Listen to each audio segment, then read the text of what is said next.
Engine ignition, 2, 1, 0. Release. And liftoff. As the countdown to Mars continues, the perseverance of humanity launching the next generation of robotic explorers to the Red Planet.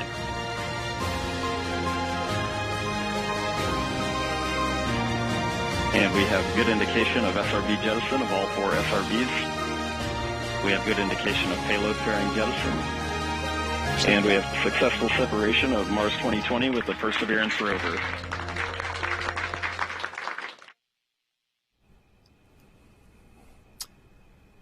And welcome to NASA's post-launch press conference here at the Kennedy Space Center. I'm Darrell Nail, and as you just saw, there was a successful launch of an Atlas V rocket by United Launch Alliance and NASA, sending the Mars Perseverance rover to the Red Planet.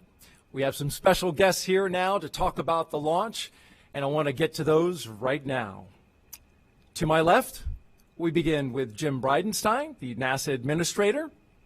We also have Thomas Zurbuchen, NASA's Science Associate Administrator. Lori Glaze is here. She is the Planetary Science Division Director at NASA headquarters. And we have Matt Wallace, Deputy Project Manager with NASA's Jet Propulsion Laboratory. Omar Baez, he is our Launch Director at NASA's Launch Services Program. And Tori Bruno, President and CEO of United Launch Alliance. Thank you all for being here. We're going to get started with our administrator and a few comments. Of course, it was an incredible launch here at the Kennedy Space Center, and a successful one at that, sending the rover on its way. We understand there is a small communication issue with the spacecraft, and we're going to let Jim start us off and talk about that. Jim? Oh, you bet. Thank you, Darrell. So first of all, it was an amazing launch, very successful. It went right on time, and of course, it is on a trajectory that has been done now with pinpoint accuracy. The spacecraft rotates, so it's stable, and it is in fact on its way to Mars. You mentioned the communications issue, and we can call it an issue. I know there's maybe some folks in the media that would call it an issue. But really, it's something that we've seen before with other Mars missions, as a matter of fact. And what's happening is, we're using the Deep Space Network to receive the signals from the spacecraft right now. Well, the Deep Space Network is a very sensitive receiver. It's designed to capture, very faint signals from deep space. And of course, the spacecraft right now is yes, it's in deep space. It's a good distance from the Earth, but it is not the distance that we would normally be receiving from using the Deep Space Network. So what this does is it puts us in a position where the carrier wave is actually, we have a strong carrier wave, a strong signal, but we haven't been able to lock onto the modulation of that signal to receive the data. This is not unusual. Everything is going according to plan. We do need to, fine-tune our receiving stations on the ground and do some things to capture that signal and lock on. But I think we're in great shape. It was a great day for NASA. And I just want to say thank you to our partners at United Launch Alliance. Tori Bruno, your team did an absolute magnificent job. It couldn't have gone any better from a launch perspective. And of course, our team at JPL, which has worked so hard to put this mission together. So the whole NASA team is grateful for the people that made this come together. So thank you, Darrell, and look forward to hearing from the others and answering questions. Absolutely, and thank you, Jim. Let's start with you, Dr. Z. Successful launch. There's still a lot to go. What are your feelings now after experiencing this and seeing this science mission on its way? I'm relieved. It's a space mission now, right? It used to be an engineering project on the ground. It's a space mission now, and it's on the way to Mars. That's exactly what we hope we will be at right now. And the one thing that I want to do also is just add my gratitude. Launch Services, United Launch Alliance, getting this done. Of course, JPL. and that many partners, both international and domestic commercial partners, that got us there. And I just really want to thank. I want to also tell you about something else I'm proud of, and that is that this entire launch, from the beginning, with all the uncertainty that the launch brings, through now, we do so with cameras on, and we communicate clearly and directly and openly. We believe, and I know we feel exactly the same way, Jim, is that inspiration comes from taking that risk and making it really clear and open what all the successes are. And every once in a while, where we need 2 attempts to get this down on the green and down, So the point is, this is just a space mission. I look at 100 space missions or so each day in my email, and issues of that type and others occur. And we communicate that openly, and I just think that's where the inspiration comes from. I was so excited, for example, to meet these 2 7th graders that did name perseverance and ingenuity, and just learned from them how inspired they were from this launch. So I really just so grateful and so excited for this mission. You can certainly tell they enjoyed their time here watching from the 5th floor and getting all the excitement that goes into watching something they helped name go up into space. Lori, let's get to you now. You've got something, a little fun planned for us, right? I do, but before we get to that, I want to just take a moment also to thank, of course, ULA and LSP and JPL and all of the scientists and engineers that worked on the Mars 2020 project, all of them that got us here today. We wouldn't be here without the entire team, so thanks go to all of them. I do have something a little special for folks today. We are, of course, with this mission, taking the whole world with us on our way to Mars. And as part of that, we ran a campaign with JPL to invite the world to help us with the countdown to Mars. And so what I'd like to do is share that a little short video that we've put together with the help of folks all around the world.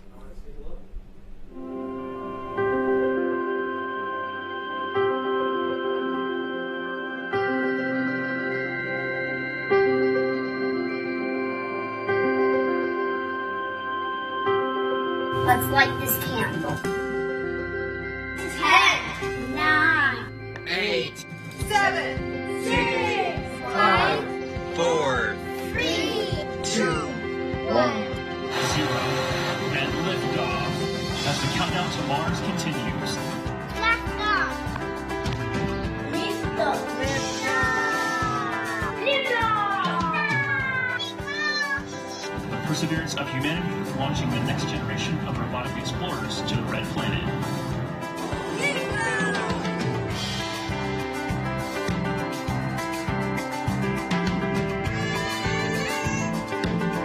Bon voyage. Best of luck, Perseverance.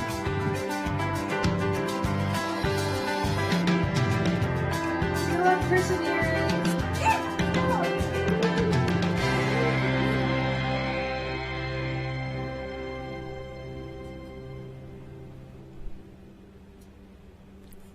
Well, that was great, Lori. Great. Really enjoyed seeing all those kids from around the world helping out and contributing some of their creative genius to our mission here. We want to turn now our attention to Matt Wallace, the Deputy Project Manager, who looks like you were doing some communicating yourself over there. Tell us what the, Yeah. what the latest is with the rover.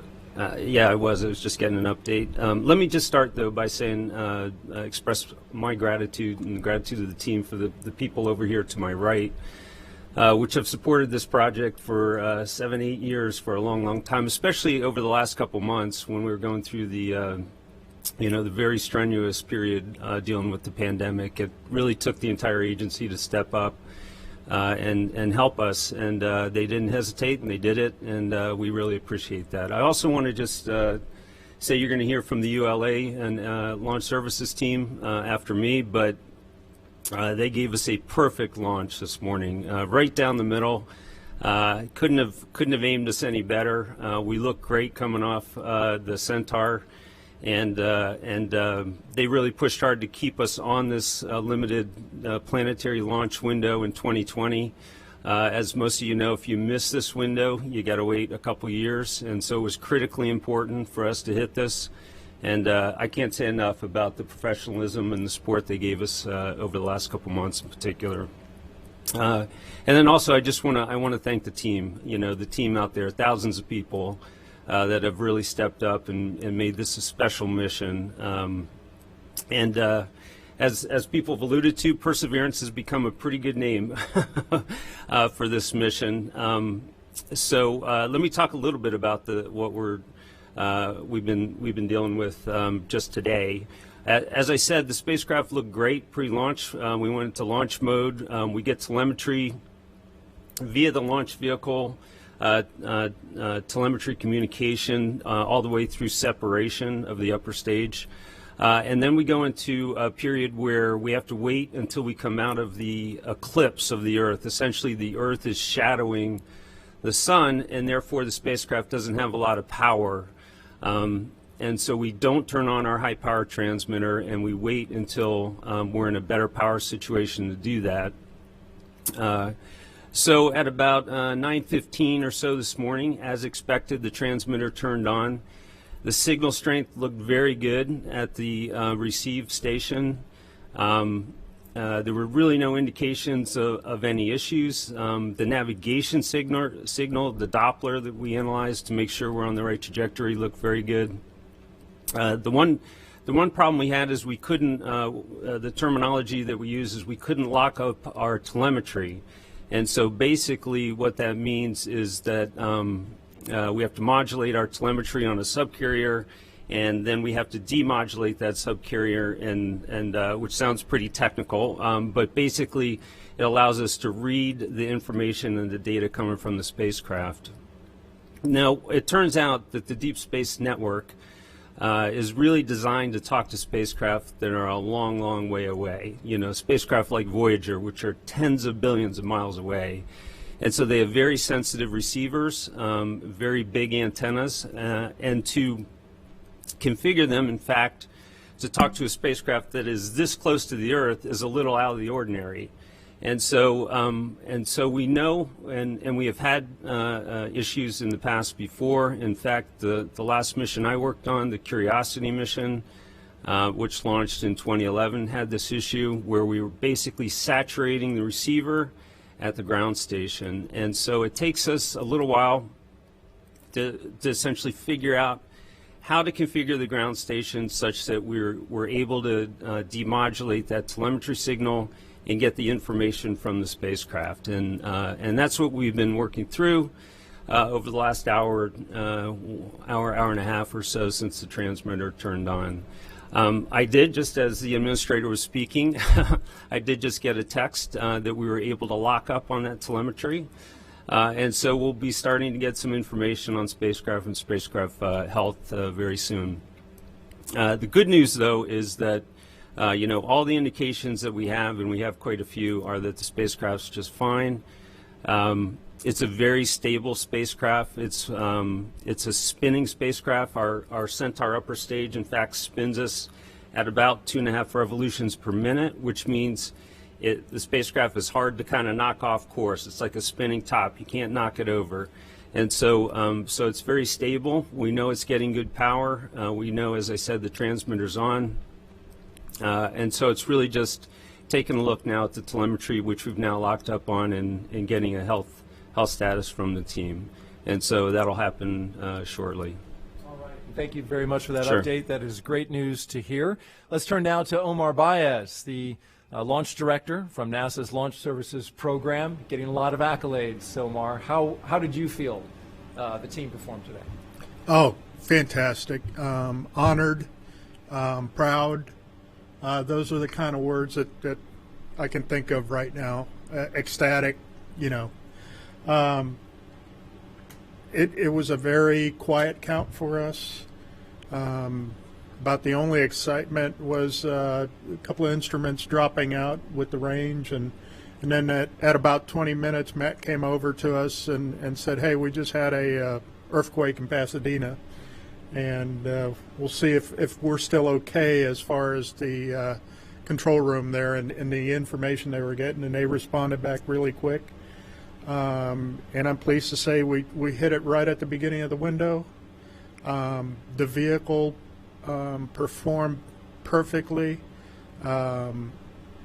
We released them at just over 25,000 miles an hour, so we'll make that separation distance in a couple of days that you need for locking on. It'll become easier. So Daryl, just proud to be a part of this. I've been with this with Matt and company, and so has the predecessor to the Launch Services Program. From when we did Sojourner, we had less gray hair then, but it's just a proud moment, and I'm glad to be a part of it. And I'm glad that our program could provide what they needed to get this on its way.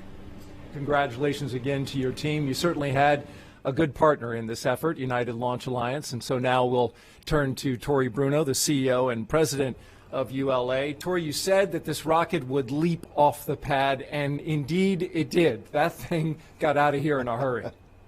Yes, it did. It was a beautiful day, as you saw in the video, and the winds were nearly dead calm out at the pad. And so, as you heard, we ignited. The Atlas performed really nominally throughout the mission, and we ended with just an extraordinarily accurate orbital insertion. And really the only excitement that we had today at all is what Omar referred to, where people in California thought they felt an earthquake, but really they were just feeling mighty Atlas crouching down to leap off the earth. Thank you very much, Tori. We appreciate that. A little rumble in California and some rumble here in Florida. All right, we are now going to go to the phones and get some questions from our media members out there, and we'll also take questions from social media at the hashtag Countdown to Mars. We will begin with Paul Brinkman, who is on the phone, who is with UPI. Paul, go ahead. Hi, yeah, thanks very much. So we're talking about launch here, but all of this is aimed at proper Mars arrival in 7 months. So can I ask one of you, I guess Matt Wallace, to talk about that next big step in this process? How do you verify that the craft has properly arrived at Mars? And then for the entry and landing, is this basically a total copy of the EDL for our Curiosity, or how is it different? Yeah, sure. I can take a shot at some of those. Well, we'll spend the next 6.5 months or so in cruise, and we'll do a lot of engineering checkouts and health checks and make sure the spacecraft is ready to go for entry, descent, and landing. It is definitely by far the most difficult part of the mission. The spacecraft has to perform the entire process of getting down to the surface autonomously. There's no human interaction with the spacecraft during that period of time. And basically, we start prepping for it maybe 8 days out or so, and as we get closer and closer to the outer atmosphere, there's more and more autonomy. Especially this spacecraft essentially starts to do what it needs to do on its own without our interaction. And then we do land in a way that's very similar to Curiosity. We were able to leverage a lot of the investment we made in that mission, getting Curiosity down to Gale Crater. So we come in, on the order of 12,000 miles an hour. Our entry capsule will slow us down. We will steer that entry capsule hypersonically so that we aim right at our landing site. And then when we're still moving at about Mach 2, we inflate our big supersonic parachute. It's about a 70-foot chute. That's an exciting moment in the mission, and that'll slow us down to maybe 150 miles an hour or so. And then the heat shield, the bottom of the entry capsule, drops off when we start to acquire the ground. At this point, we do something a little bit different than Curiosity did. We have a new capability. It's a hazard avoidance capability, and it's a very powerful new system. We call it terrain relative navigation, and it's actually enabled us to target Jezero Crater, which is a location we could not have gotten into with the Curiosity MSL mission. There are just too many landing hazards. But the way it works is we take a picture as we're coming down, and then we find ourselves in a map that we have stored on board from orbital imagery. And once we know where we are in that map, we essentially divert the spacecraft away from the hazards that could be dangerous to it during landing. And we do that during what we call powered descent. We have something called a descent stage, which carries the rover with 8 big main engines down to the surface. As the rover gets close to the surface, it deploys down on a tether. That's a maneuver we call the sky crane maneuver. The rover will touch down on its wheels, we'll cut the tether, and we'll be ready to go on the surface. So, so there are a lot of similarities, but we have some new capabilities as well to help us get into these more scientifically interesting sites like Jezero. Thank you very much. The only thing is we have to wait 6.5 months for all this. Thanks for describing those exciting moments that will be happening in that time, February 18th, right, 2021. Our next question comes to us from Marcia Dunn with Associated Press. Go ahead, Marcia. Yes, hi. Probably for Matt. I'm wondering, provided this lock on the data stays solid, how much longer do we have to wait to get a full read on the spacecraft health? And I'm wondering, up until the time you got that text a few minutes ago, if this led to some extra sweaty palms, a little bit of heart fluttering until after a long day. Thanks. I'm not sure I heard the entire question, but I think the first part was associated with how long it would take before we had some spacecraft telemetry. The team will be pouring through that telemetry, as we speak. I would say another 30 to 60 minutes or so. We'll have a pretty good understanding of, the different spacecraft systems. They'll be looking at the power production out of the solar arrays. They'll look at the temperatures around the spacecraft, the thermal conditions. We'll obviously be taking a look at the telecommunication systems, be looking for any other faults or anomalies, obviously, on the spacecraft. But I would say on the order of 30 to 60 minutes or so from now, we'll have an update probably. And the second part of her question was, how are you feeling after this successful launch and this first part of the mission? It is always a bit of relief when you get through the launch cycle and the spacecraft separates. The spacecraft is really designed to operate, as I think Thomas was saying, in space. That's where it's happiest. Most of the problems we run into are because we're in a test configuration that's not really flight-like, interestingly enough. And so I think the team is obviously very relieved to be on our way, and the spacecraft is generally is as well. So yeah. Very good. Our next question comes to us from Lauren Grush with The Verge. Lauren? Hi, thank you so much for taking my question, and congrats on the launch today. I'm curious, is there any extra risk introduced by not being able to communicate with the spacecraft right at the time of signal acquisition, or is it really just peace of mind ahead of your first big maneuver? And also, had you prepped for the possibility of this communication problem since it happened with Curiosity? Thank you. What was the first part of the question? I couldn't quite hear. She was asking about the communication with the spacecraft in terms of getting that acquisition to signal. Is it a problem that you don't lock in initially?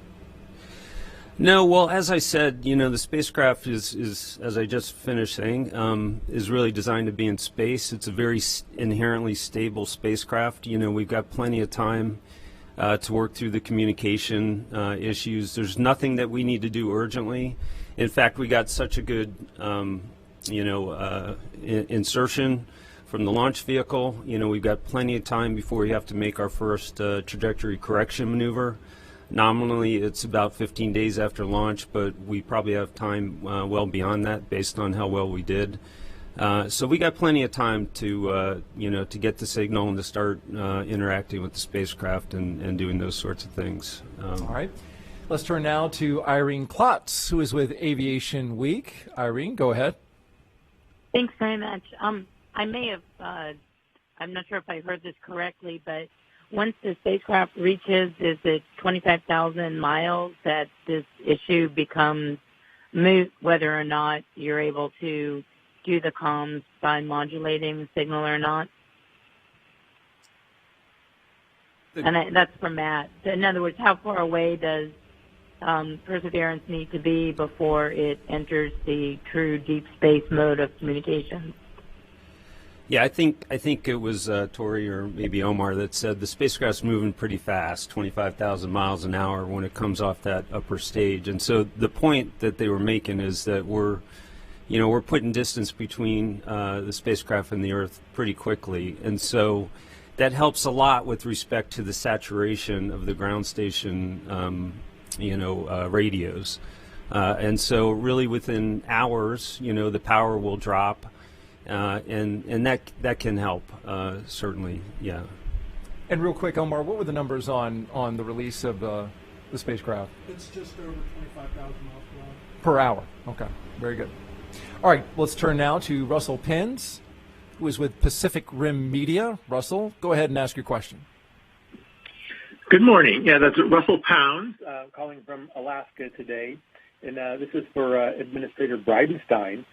The question is, when does the light go on for students that America's investment in space exploration is worth the money? And then as a follow-up for adults, if it's a different kind of time when they realize, oh, this is worth our while. When is it that happens? Oh, I think it's already happened, and I think, when you think about Mars Perseverance, that's evidence that it has happened. We just had a few folks here on the panel talk about Sojourner and its success, and then, of course, Spirit and Opportunity and the success of those robots, and then Curiosity and now Perseverance. Look, every single one of these missions gets more complex and more sophisticated, and right now we have the single most sophisticated, complex robot ever sent to another world, and so we're very excited about it. But I think the American people see the benefit of these activities, not just in terms of science, but also in the development of technology that we all benefit from. So I think as far as the American public goes, there's a lot of enthusiasm for these missions, and of course, as far as children go, these are the kind of moments where people decide, young folks can decide, wow, that's something I want to do when I grow up, and they go into the STEM fields and they get interested in STEM activities. So I think all of America is very proud and excited about this mission, and the ones that in fact came before it, and the ones that are operating on Mars right now today. We certainly got a sample of that from Lori's video and some of the kids that we saw there. Let's pause for a second and ask a question to Omar while we are waiting for these 7 months for Mars Perseverance to land. What is next for LSP?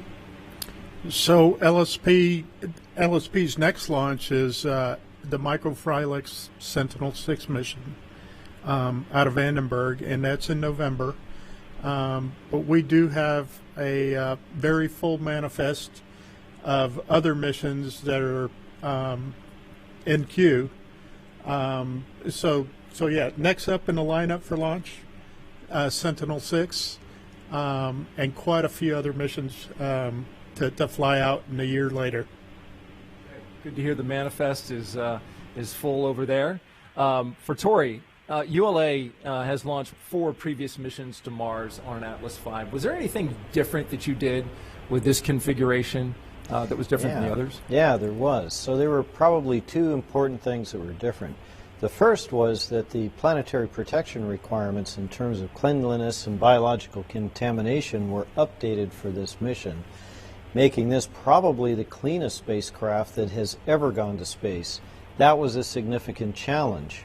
And then we combined that with another new thing, which was to bring in the nuclear battery, the multi-mission radioisotope thermoelectric generator, late into the flow and actually breach that encapsulated volume where we keep the ultra-clean spacecraft, where it was prepared in its own facility in order to install the battery out near the pad in what is essentially an outdoor vertical integration facility. And so that meant constructing a clean room that could be put onto the VIF on a platform and then have people come in there and do that work while maintaining all of those protocols, both handling of the plutonium as well as protecting Mars from the spacecraft itself so that the experiments could be successful. So that was a pretty big challenge for our people, and of course they had to do it in the midst of COVID just like your teams did, and I could not be more proud and more humbled by the courage and the dedication of my launch team that just pulled all that off. And congratulations on that great work. Going to go back to the phone bridge now, and we'll get a question from Leo Enright, who is with Irish Television. Thanks very much, and congratulations on the launch today. A couple of questions. One for the rocket people, as it were, about spacecraft separation. We saw a blink and you miss it video of spacecraft SEP. I just wondered if we're going to see any further video, or is that it? And then for Matt Wallace, if I may, could you be a bit specific about what time of day you're planning to land on Mars? It helps us TV people plan ahead. Is it morning, noon, or middle of the night?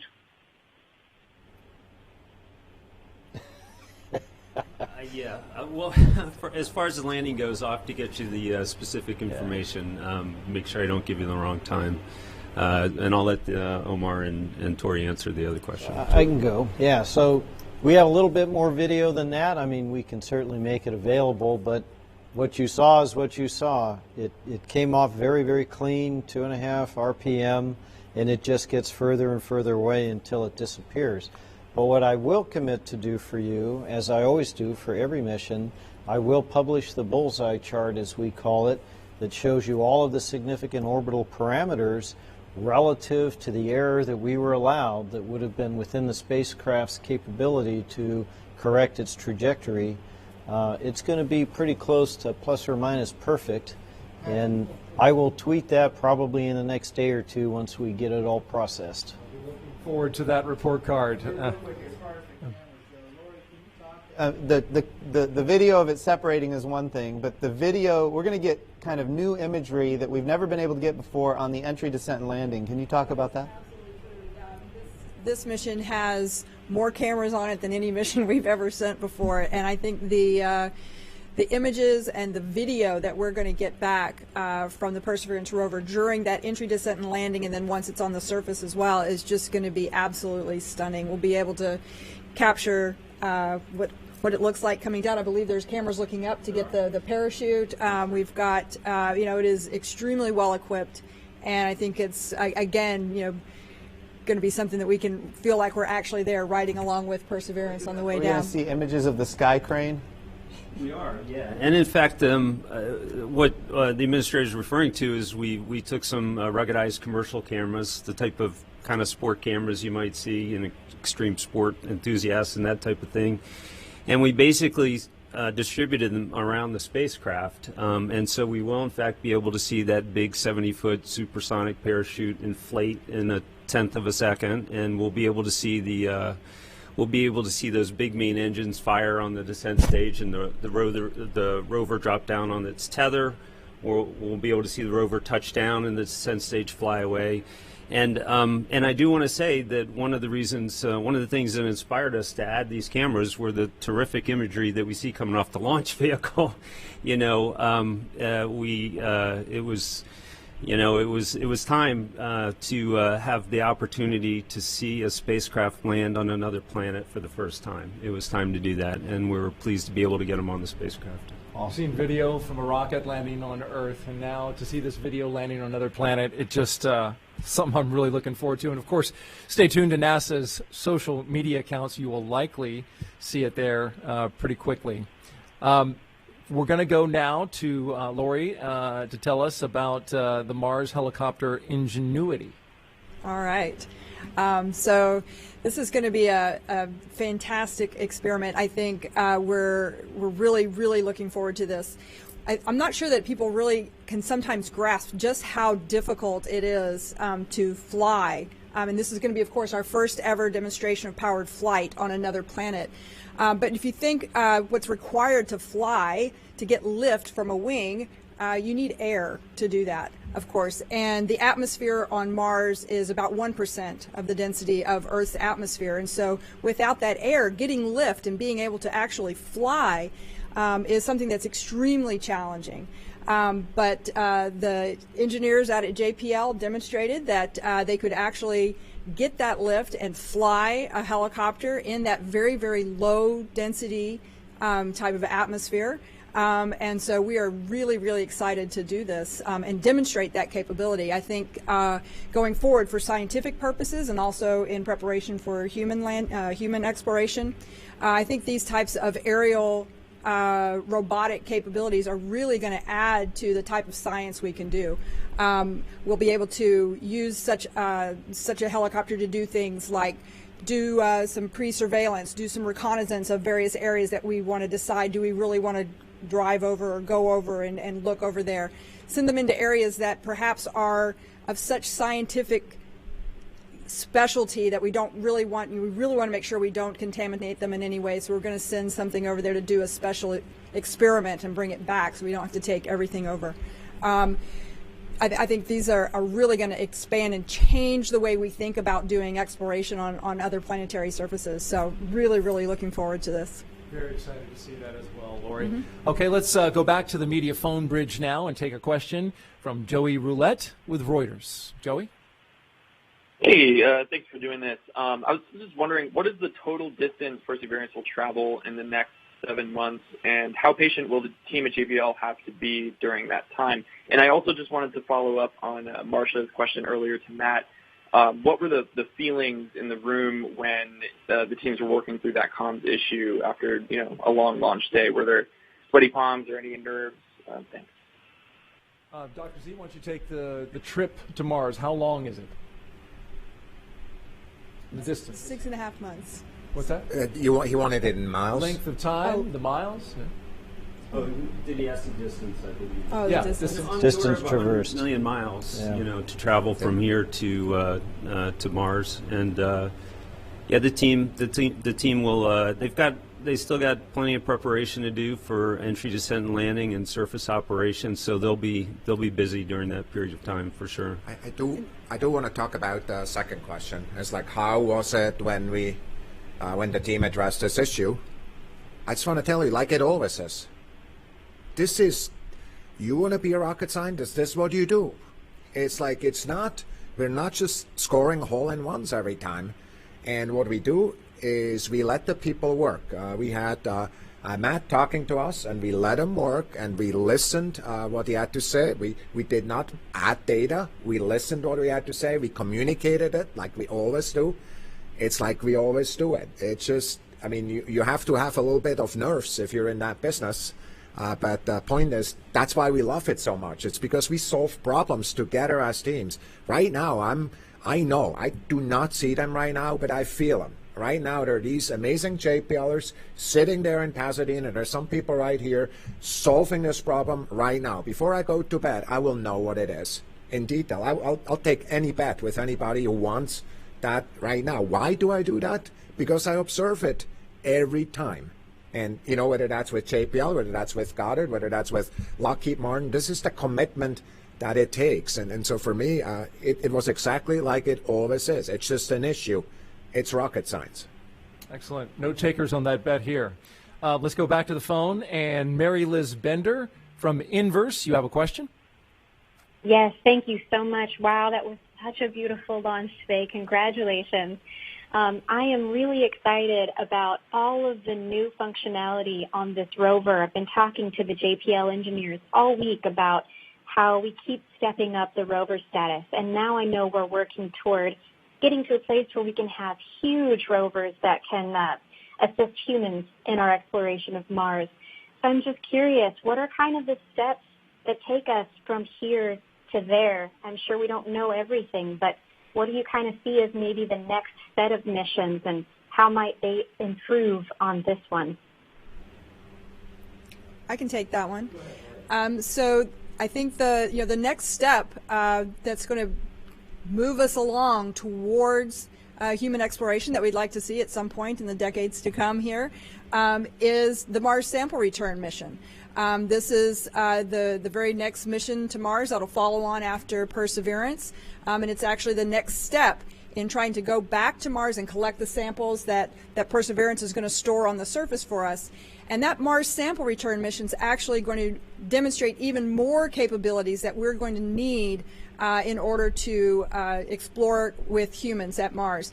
First off, that mission is going to have to be able to demonstrate how to launch from the surface of Mars. We're going to send a rocket, the Mars Ascent Vehicle, to Mars. We're going to have to get those samples and put them into that rocket and launch them into orbit at Mars. And we certainly are going to need that capability when we send humans.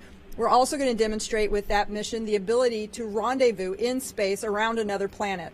We're going to, when we launch that sample into orbit around Mars, we're going to have an orbiter there also at Mars, and it will hook up with that sample and capture it into capture and containment system on the orbiter, and then we'll have to deorbit at Mars and return to Earth. And all of those technologies and all of those capabilities are going to be necessary when we send humans.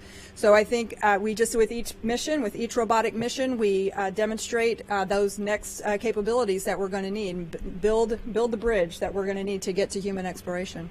All right, thank you, Lori. Yes, sir.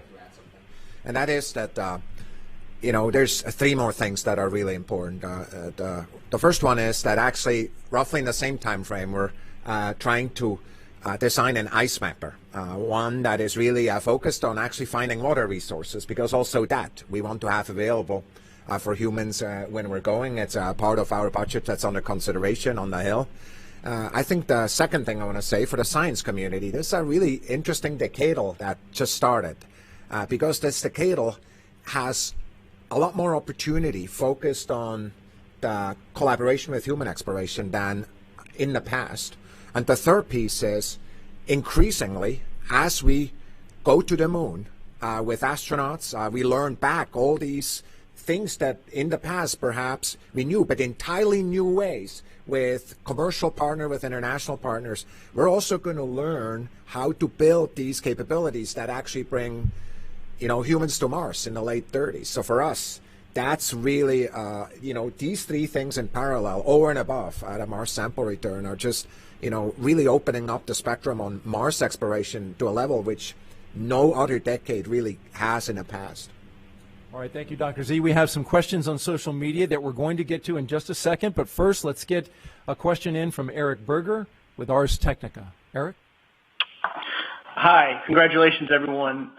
Thanks for doing this. Wondering if someone there could clarify whether the spacecraft is currently in safe mode, and if that's normal procedure for this time, and you know when it's going to be brought up to sort of regular operations in deep space. Thank you. So when we started this discussion, we weren't really sure, but it appears as though we came off the launch vehicle in our normal cruise mode. I'm just getting some indications that we had a minor temperature transient that's recovered that may have put us into safe mode. If so, that's perfectly fine. The spacecraft is happy there. So the team is working through that telemetry. They're going to look through the rest of the spacecraft health. So far, everything I've seen looks good.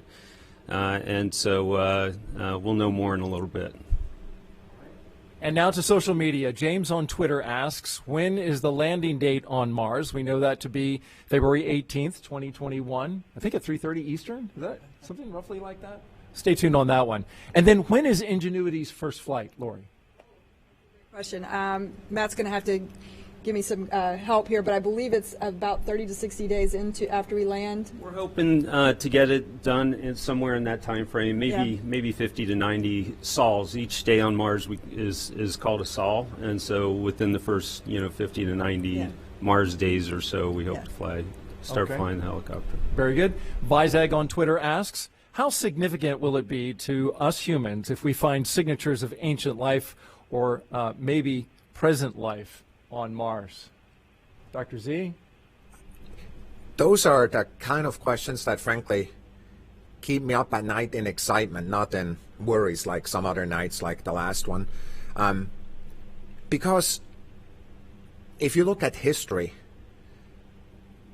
recognitions like that, kind of new insight like this, have transformed not only how we think about ourselves, but frankly, how we think and act as humans, right? Kind of the recognition that the sun is the center of the solar system, not the Earth, had tremendous impact on Earth. And so for me, the life question is really quite foundational. I'm really interested in what the administrator says to this, right? Kind of for me, it's kind of as a scientist, it's really the holy grail. It's like, you know, when you go from n equals 1, there's only one life we've ever observed, to n equals many, multiple lives, everything changes. Like you can do research, you can ask questions, you have no clue how to even start, right? It's like opening up a whole new building of exploration in a way you never could. But how do you feel about it? Well, I think there would be no bigger discovery in the history of humanity than finding life that is not on our own world. And I think it'll fundamentally transform how we do exploration in the future. We've been on this path of following the water to determine if some place is habitable or not. Now we know that there was, at one point in time, habitability on Mars. We don't know if it was inhabited, but if we were to make a discovery that it in fact was, I would imagine, you know, everything from that point forward is going to be, okay, what other life is out there? How do we get to it? How do we study it? How do we understand it? It'll be absolutely the biggest discovery, I think, in history. But I also think it will enable us to do more than we've ever been able to do before, because there will be such a profound interest in going further and doing more. So look, I mean, I think everybody's going to have to answer that question for themselves, but certainly there's a lot of interest in finding life that's not on this world, and that's what we're trying to do. Absolutely, and thank you for that. One more question from social media. Dennis Morissette on Facebook asks, are the cameras on board Perseverance much better than those on Curiosity? And we understand that they are. They are, yeah. We have a number of different cameras on board. I talked about the what we call the entry, descent, and landing cameras. Those are high definition 1080p type video cameras. We also have a set of science cameras at the top of the mast, which are called Mastcam Z cameras, and they're enhanced from the Curiosity cameras in that they have a zoom capability, and so those are also better. We also have a set of engineering cameras dispersed around the rover. Those engineering cameras we use to look at the surroundings, to look for hazards when we're driving, when we're doing our workspace operations with our robot arm, and those sorts of things. And those are significantly higher resolution than the ones on Curiosity. I think they're on the order of about 20 megapixels color cameras, and Curiosity carried 1 megapixel black and white cameras, just to give you a sense. So, yeah, we've kind of upgraded our cameras across the board on the vehicle. Yeah, it's going to be like being there, 20 megapixel. It will be, and we have a mic. I just add in, you know, we have a microphone as well. So not only will we be able to see things, but we'll be able to hear them as well for the first time. And so it's going to provide a real presence for us. That's outstanding. All right, let's go to space.com, and we have a question from Megan Barteef. Go ahead, Megan. Hi, Megan Barteef from space.com here. Thanks so much for taking my question. The first part of it is for, I think, Mr. Bridenstine or Dr. Glaze. I was hoping you could talk through sort of how exciting it is to get a planetary science mission like this off the ground in the middle of a pandemic.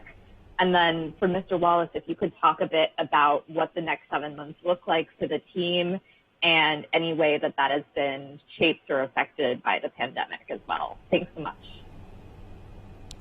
Sure. You know, I'll start, and then I'll let Lori take it from there. But you know, when we think about this particular mission, when I first came to NASA, it was quite frankly in trouble, and people were worried about whether or not we were going to be able to launch in 2020 at all. And then, you know, we made it even more complex by saying, hey, we want to put a helicopter on here as well. We gave it the resources, we gave it the attention. JPL did a magnificent job. At one point we had a cracked heat shield, and of course Lockheed Martin and our partners there, you know, moved forward to get that fixed. So yes, adversity all along the way, but this is true for any project of this nature. But you know what? What we didn't expect was something that is, as you identified, the pandemic. And so you add all of the adversity in a project like this together, and then you put on top of that the coronavirus, and people, like a large fraction of NASA's workforce and JPL's workforce and the ULA workforce actually staying at home, and the other part, smaller parts of our organizations going to work with personal protective equipment, socially distanced, breaking up, the shifts so that we can minimize the amount of contact. I'm not going to lie, it's a challenge. It's very stressful. But look, the teams made it happen, and I will tell you, I know Tori Bruno said it earlier, we could not be more proud of what this integrated team was able to pull off here. So yes, it's very, very exciting.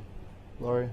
And I'll just echo some of what Jim just said there. Our teams across the board, this is, within NASA headquarters, at multiple centers across the country, NASA centers across the country, at JPL, all came together to try and make sure that we got Mars 2020 to the launch pad today. It was truly a team effort, and in every single case, everyone stood up and said, yes, we want to do what we can to help. Whether it was providing aircraft to transport personnel, or whether it was, trying to make sure that we have the right protective equipment, that we were providing the support that the teams needed to come in to work if they were needed to put hands on hardware. But it was not easy, and as Jim says, a lot of our workforce has been working from home and trying to balance the work that had to get done with sharing the Wi-Fi bandwidth with their spouses, who are also trying to get their work done, and their kids are trying to do their school work and get their work done. It's been a real challenge, and I have to say that I think all of us within the Planetary Science Division are so excited and so happy that we were able to pull this off, to actually get it done. It was a lot of work, but I'm proud of my team. I'm proud of the JPL team. I'm proud of every one of them. We somehow made it through this. All right, we'll get a question in from Keith Cowing with NASA Watch. Keith?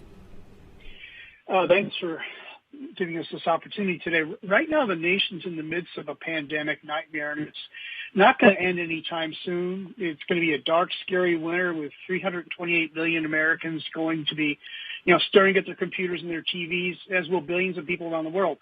NASA's sending an astrobiology droid to Mars to look for evidence of life. It may discover that we're not alone. Now, how cool is that? It's been nearly half a century since the Viking landers attempted much the same task. Now, the world could use some good news right now. How is NASA going to involve the world in a way that speaks to the way that we're all isolated yet still connected? In essence, how will NASA make the Perseverance mission a bright light amidst an otherwise very gloomy winter? No, that's an important question. I think the key word that you use there is the word astrobiology. I don't even know if maybe 10 years ago we even used that word, but now it's very apparent that we have water throughout our own solar system, and there are places in our own solar system that could in fact be habitable, not just in the ancient past, but even today. And so yeah, I think that putting together these kinds of missions that could not just inspire the next generations, but inspire those of us that are in the middle of our career or maybe even retired. These are the kind of things that NASA can do in very difficult times, and we're excited about it. Yeah, we have a follow-up to that from Dr. Z.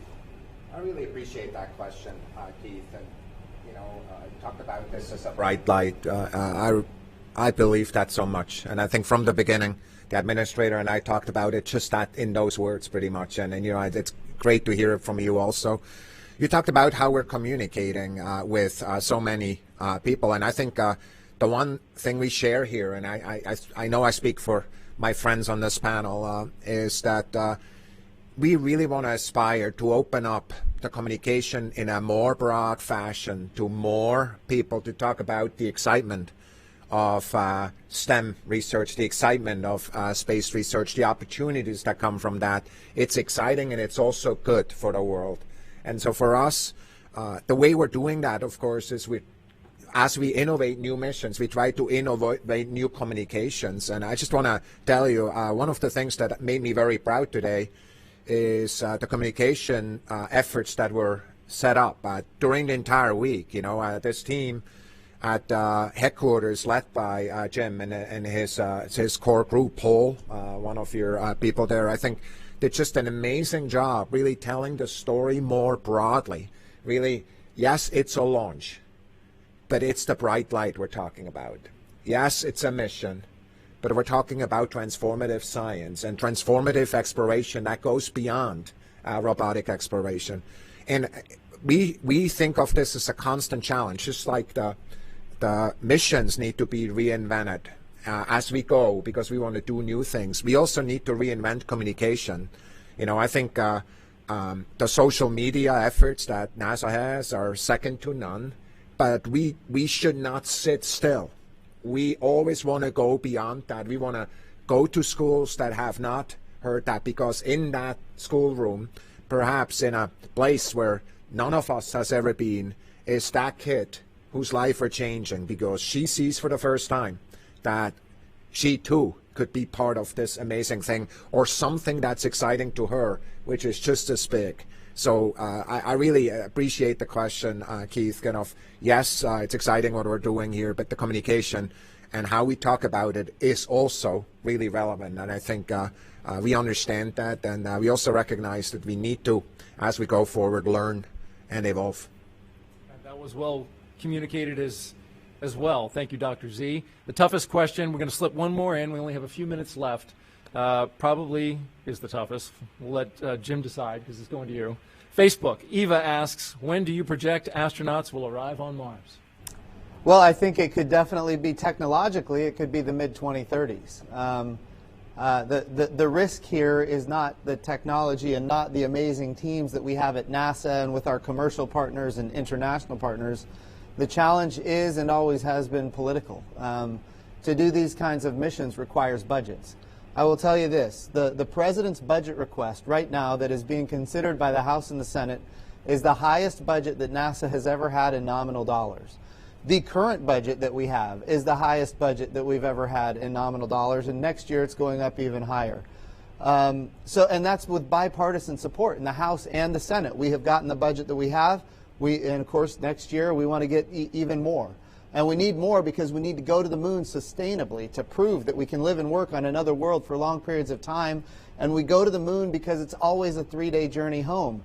And we can prove what we need to prove there so that we can eventually send humans to Mars. We've got the robotic precursor missions, which we've been talking about today, but we also have human precursor missions at the moon. We love Apollo. The challenge with Apollo is that it ended. And now we're going back to the moon with commercial partners and international partners under the Artemis program, learning how to use the resources of another world, in this case the moon, so we can apply all of that for our eventual long-duration mission to Mars. We can do it. And of course, it's going to require financial support.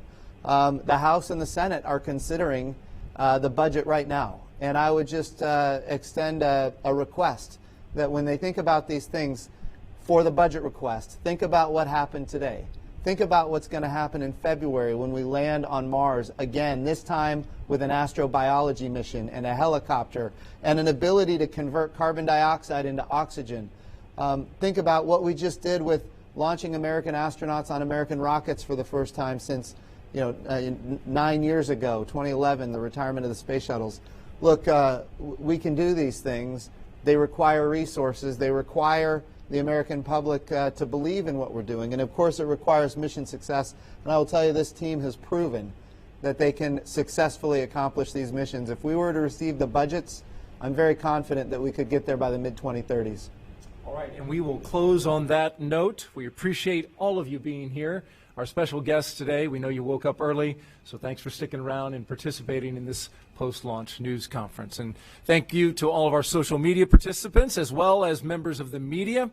For more information on today's mission, you can go to nasa.gov, nasa.gov/perseverance, and mars.nasa.gov/perseverance.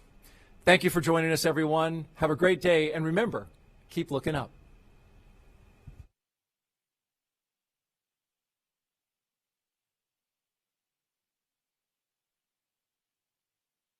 Chelsea Walker. I'm a materials and process design engineer for Northrop Grumman, the lead contractor for the solid rocket boosters of NASA's Space Launch System. This is rocket science in 60 seconds. These boosters produce 7.2 million pounds of thrust during liftoff and flight. I work on the insulation that protects the SLS solid rocket booster during flight. Here, in the Insulation and Component Work Center, the insulation, a rubber-based material, is applied to the inside of the rocket motor case